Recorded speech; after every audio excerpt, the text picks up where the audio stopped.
Hi Gina. Hi Ione. Hi everyone. I'm Gina, the senior editor of Polyester. And I'm Ione, the founding editor-in-chief of Polyester, and this is the Polyester Podcast, a feminist pop culture podcast dissecting the discourse on a weekly basis.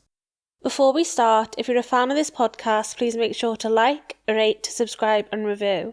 And if you really love us, you can sign up for a podcast membership where you can join our WhatsApp chat, get access to our research each week, and get on our Instagram close friends for only £3 a month.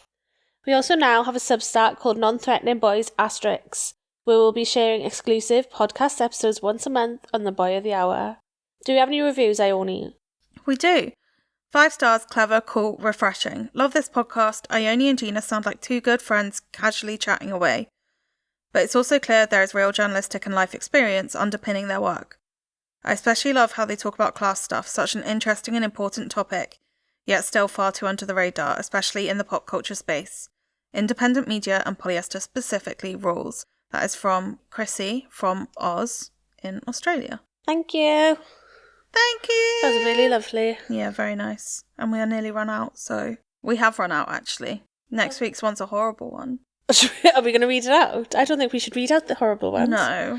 No, so someone better leave us a nice one in the meantime, otherwise there will be silence for 3 seconds. So, what are we talking about today? Today we are talking about Sabrina Carpenter, pedobaiting, Lolita culture, the sexualization of young girls, and the infantilization of old women. Old women? What? Fucking hell. Well, not old women, but like, what's the opposite of a young girl? Old women. Adult women. Adult women. Yeah, that is right. Sorry. So where does Sabrina fit into the old woman and young girl binary? Slap bang in the middle. She's getting it from all ends. Jesus Christ. Okay. So, I had this idea. That sexism is wrong. No, fuck off. So I had this idea because I kept seeing these like weird tweets on Twitter that were basically because Sabrina's Short and Sweet tour, is that what it's called? Yeah, because it's named after the album. Has kicked off recently, and yeah, she has a new album out. Obviously, this is kind of like the year of Sabrina Carpenter anyway.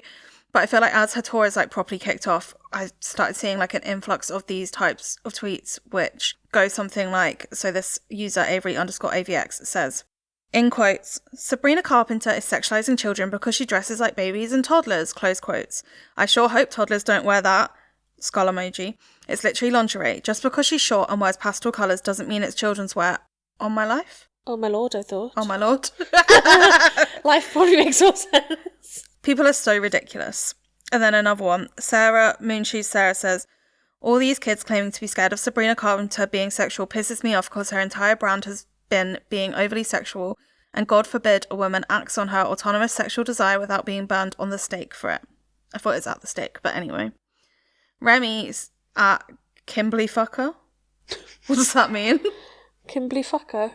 Is the Kimberly rights activist as well? So it's a quote tweet from someone who said, why the fuck is this generation so horny?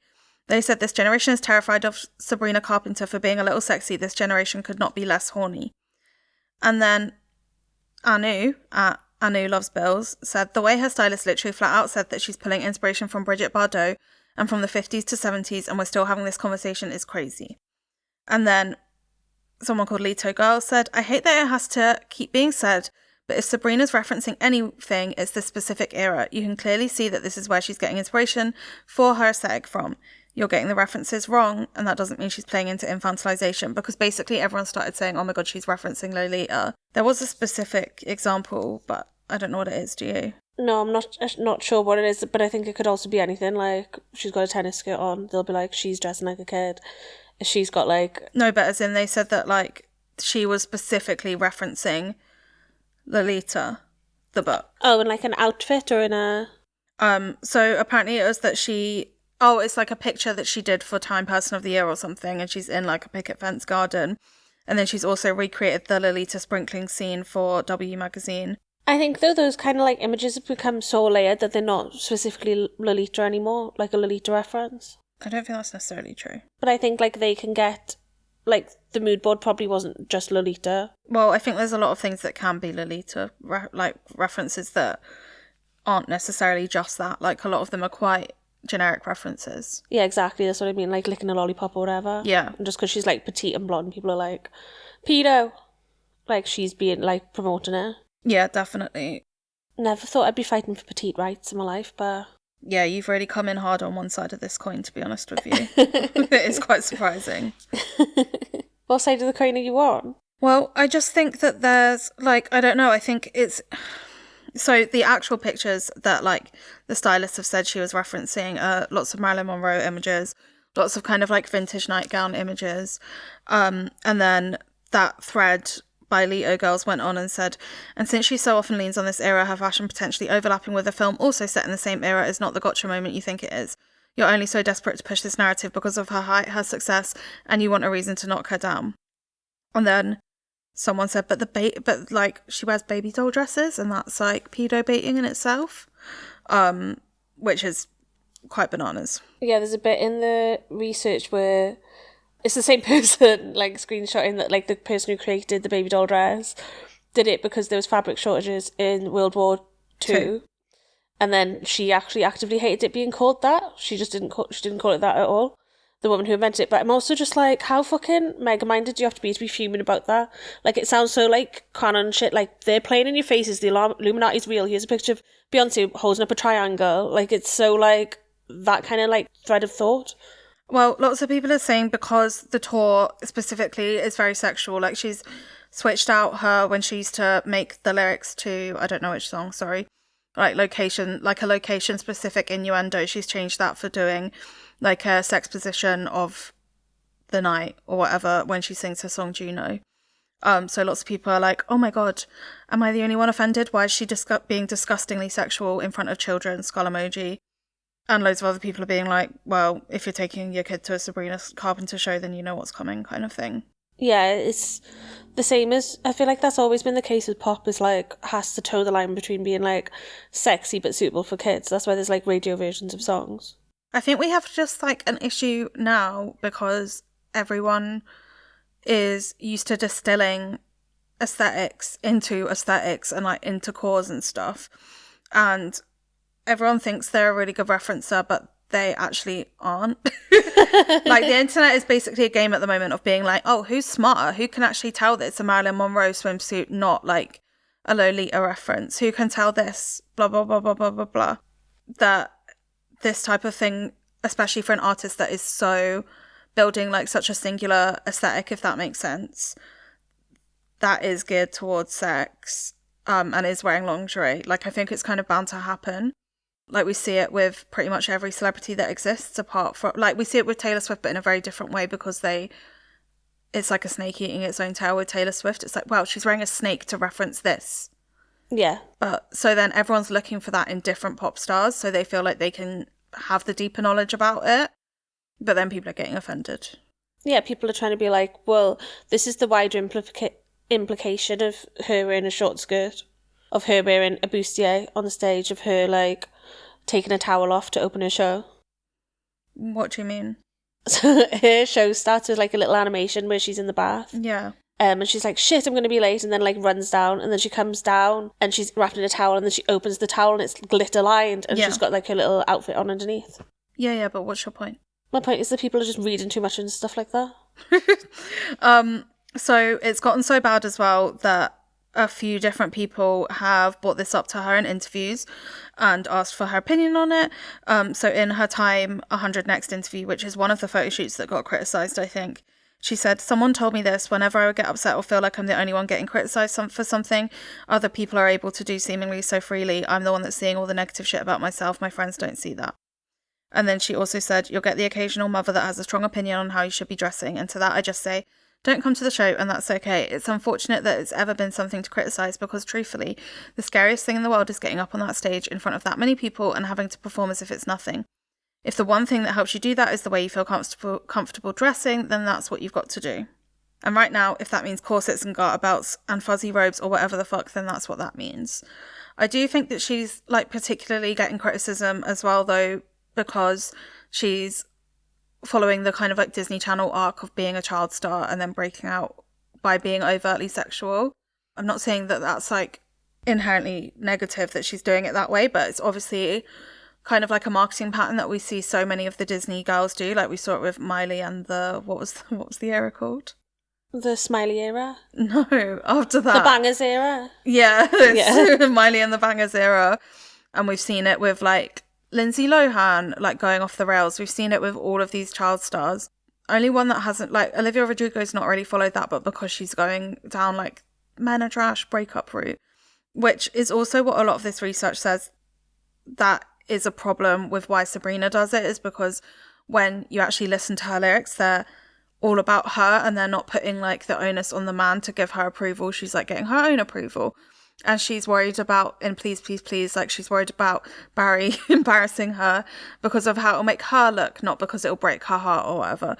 So all of these things is that she's like decentering men basically in her music lyrically. So then I think it gives people like a quick shot when she is supposedly in inverted commas, like not doing that on stage and like in her clothing. Yeah, definitely. I think what was really interesting about the quote you read out is that she like tried to bring in like she's just dressing femininely, and I thought that was really an interesting lens on it. Like she was, especially like if you compare to like someone like say Billie Eilish, who's been like a recent iteration of pop star, as dressed very masculinely, like very like baggy clothes, and then you've got Chapel Roan who's dressing very much for like the queer lens, and then she's saying, well, what I'm doing is dressing femininely, and people have always had a problem with that, like the corsets, the garter belt, a fuzzy robe, like these are all outfits that like I associate with femininity and that are being criticised because they're feminine. And then that made me think like how much femininity, and we touched on this in our girlhood episode, is just automatically linked to like infants and like infantilization. Yeah, I think with the like pedobaiting accusations that she's like dressing sexually for children in inverted quotes, like, and that she's misappropriating her audience because her audience are mainly like young people, whether that's like young teenage girls or whatever, is crazy. But then I also think those other people get criticized just as much as Sabrina does. Like Billie hasn't really been this tour because she's been dressing that way for a while now, if you know what I mean. But remember, like, when she did do that British Vogue cover and she was all in latex, and then she went back to dressing like more tomboyish or androgynous or whatever, and everyone would just be like, oh, why are you wearing that? Or like saying that all her baggy clothes were like really unflattering, and then she came out and said that she wore those clothes to literally hide her tits because she didn't want to be sexualized and stuff. Like, I feel like it's just a lose-lose situation, but I do feel like in this context, the pedobaiting accusation is like a very chronically online argument that we have seen arise in like the last year or so, which we will explain after the break. We're back. Bubble ball. Do you want to explain where this has come? We've seen this before this year. So I think it's kind of just like a bit of a indie sleaze runoff moment as well that we're seeing this, because it feels like we've only just moved Lana Del Rey into like a purely celebratory space where she's not being criticised for taking inspiration from Lolita, which obviously she literally directly has with like the heart sunglasses and stuff. We've only just moved her into a space where it's like, oh, slay, we love her. And also because she's probably moved away from it a bit. Like she's very clearly a woman in her late 30s now. Like not, I don't mean, obviously don't mean that in a rude way, but as in like everything she does in recent times is not as easily appropriated to that kind of thing.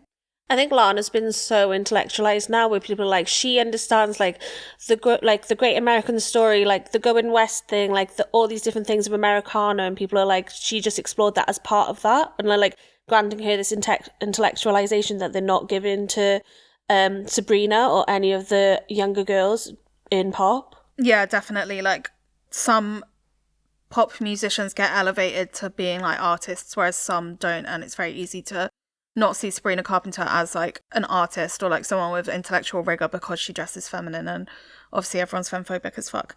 But basically I noticed this earlier in the year, and obviously it's happened in every generation, but I feel like the way that teenagers and young adults now are feeling it is probably akin to the way what happened to us when we were like teenagers in the indie sleaze era, like American Apparel coming back. Is it called LA Apparel now? Yeah.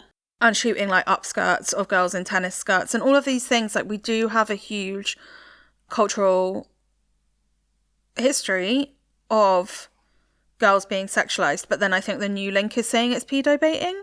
Yeah, I just think that everyone talks about pedos now because of Qanon. And it's like becomes such a big thing of conspiracy that people just link it into anything that they... Well, no, that's wrong. I don't mean that. But do you get what I mean? Like, it's become like a bit more of a buzzword to use. Well, I think because instead of just calling it sexist.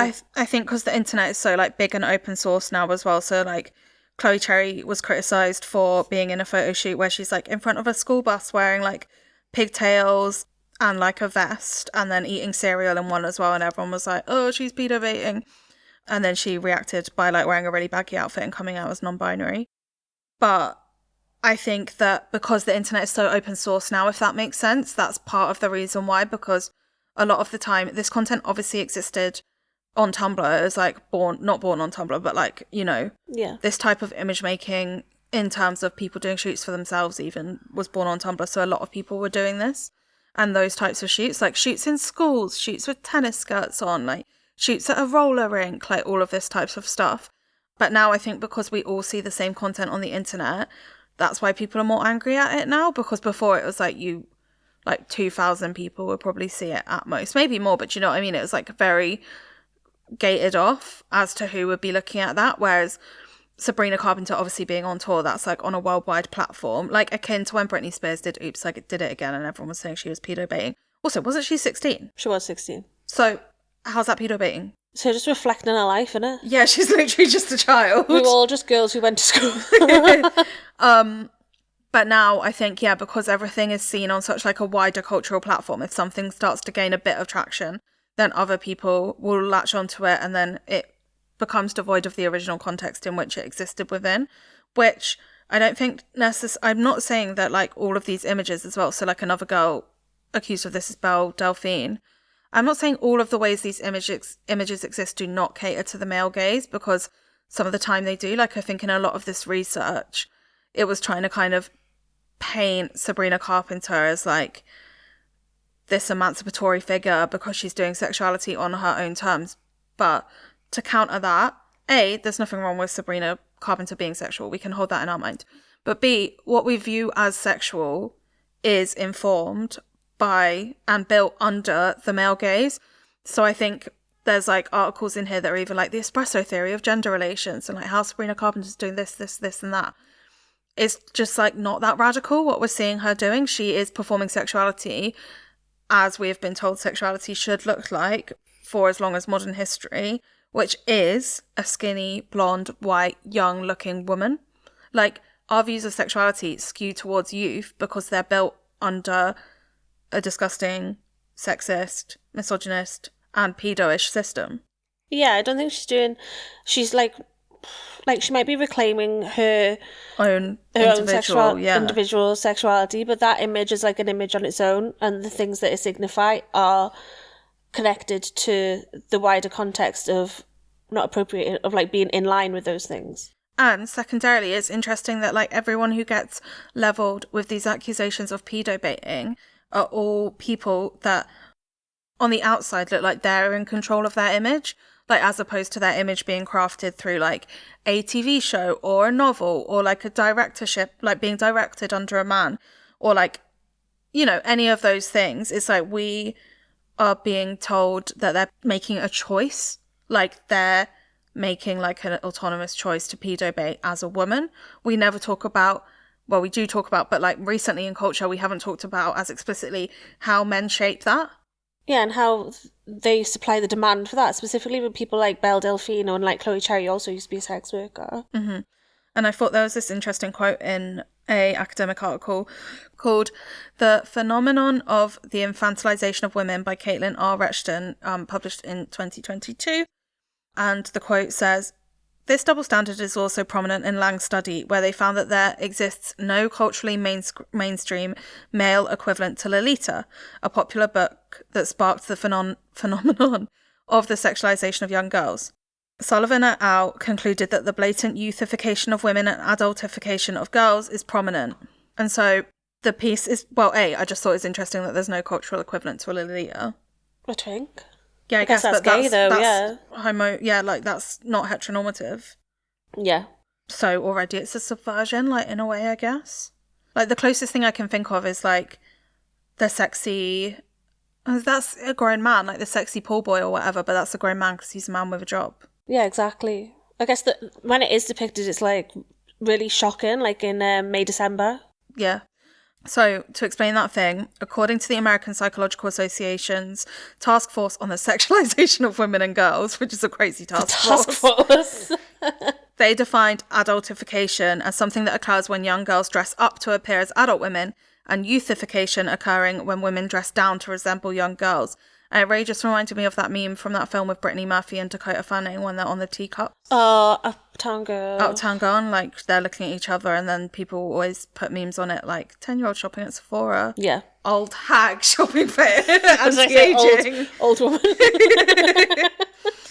So then it was basically, this article is talking about how, like, both things, infantilization and adultification, exist to try and make women conform to their prime sexual age, which obviously is set by men and is, like, what, late teens, early 20s, like, in the eyes of society. So it says these two processes can be gestated as an aspect of age compression, a practice in which women and girls compress to an age at which they are most valued for their sexual function. So by this, it's like, obviously we know this, it's a bit basic, but I thought it was interesting to have, like, specifically a sexuality stance on it, because I feel like sometimes when we talk about, like, youth and aging and all of this stuff and beauty standards, especially in this current generation which feels quite removed from their sexuality, we often don't talk about why these standards exist, which is to, like, appease men because we live in a heteronormative patriarchal society, and who they want to fuck.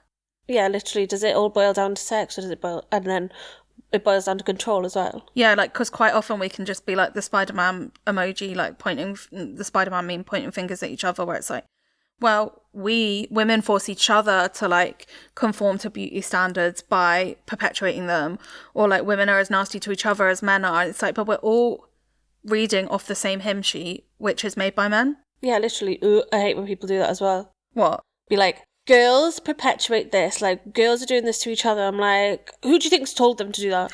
Like, where do you think the ideas come from? Because it's not like there's, like, some mastermind evil woman at the top being like, you know who I'll benefit most from this? Me. Yeah. Like some overlord that's like this perfect 17-year-old girl.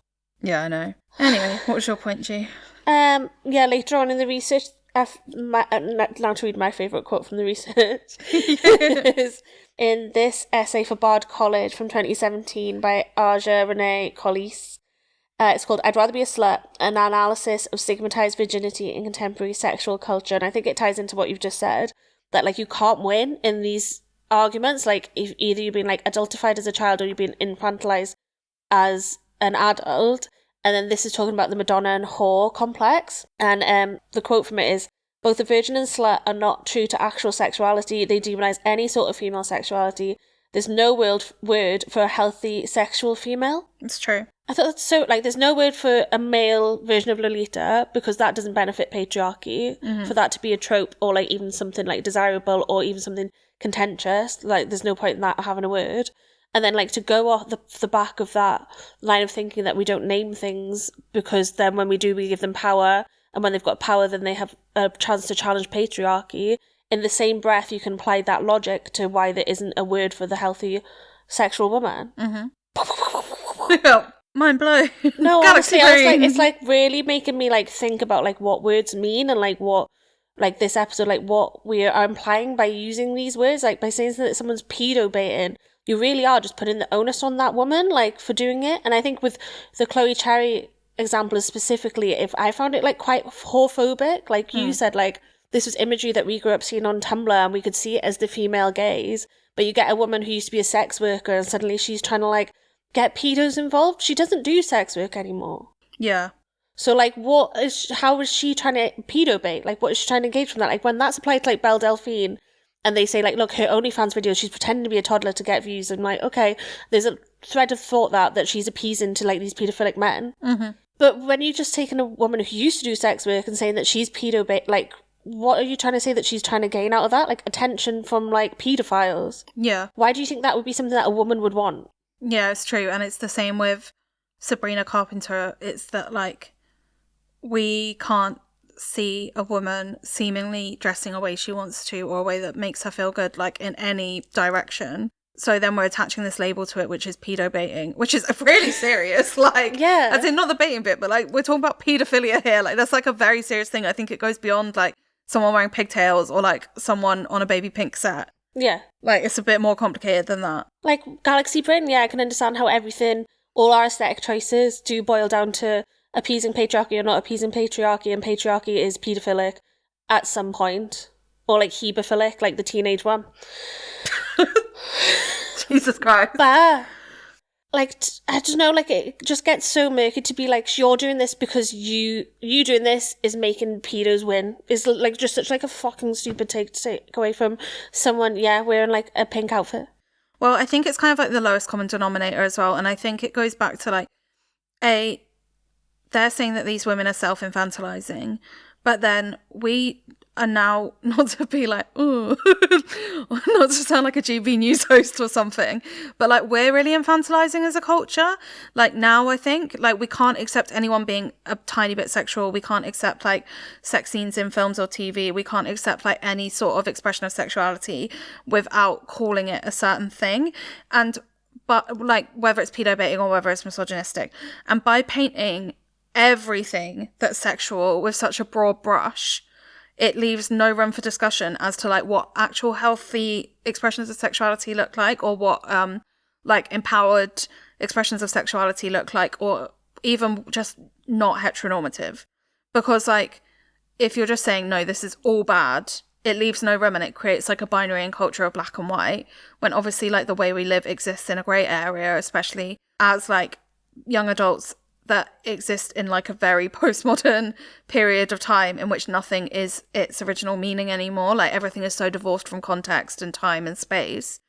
That doesn't mean we can completely rewrite what these signals mean and what these aesthetic codes mean, but it also doesn't mean we can just shut them down as like one thing and one thing only.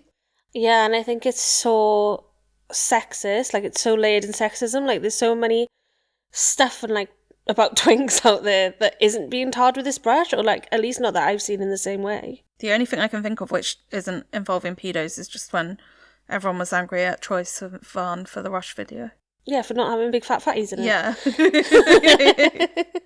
Which is like, I don't know, like it's just like you can't win. But exactly, that's what I think it is. I think it's that whatever you do, if you're being sexual, people will find something to be pissed off about within it. Yeah, they'll see it as deviant, which is so like fucking puritanical times. Yeah, literally get a fucking buckle on your shoe, lads, because we're going pia. Like, also, isn't the thing that we've learned about like sex in culture in general, like isn't this what they fucking try and teach you in sex education when you're in school, is that like shutting these conversations down? I'm not talking about actually being a pedo, obviously, but as in like talking about like feminine expressions of sexuality or just sex in general. By shutting it down, that's when all like the bad stuff happens. Like that's when you create like a negative sex culture in which like there is more abuse, there is more oppression, there is all of these things because no one can talk about it. It's just so much more nuanced than being like, you doing this is going to lead to more of this. Yeah. That's not how it works. No. And with that...